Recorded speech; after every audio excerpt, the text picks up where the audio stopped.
Good morning, Sean.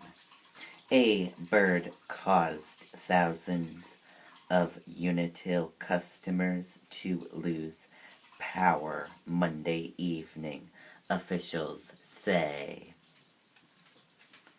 About 11,000 customers in the Concord area were left without electricity for about 2 hours.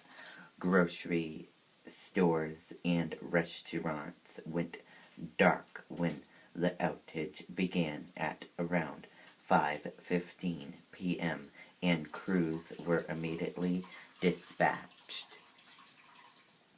According to Alec O'Mara of Unitil, the forensic of power outage leads you back to a bird.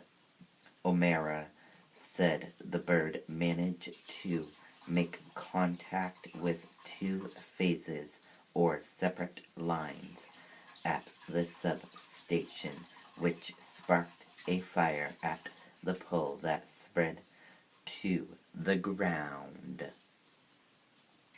According to Unitil officials, outages on nice weather days are almost always due to wildlife.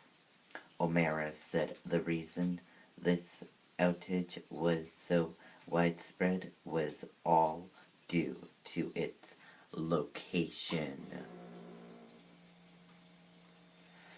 Perishables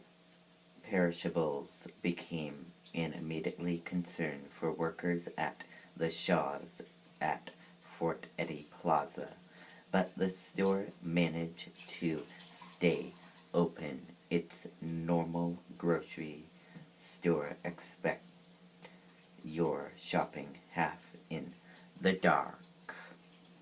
Crews were able to put Unitil customers back on the grid shortly after 8:30 p.m.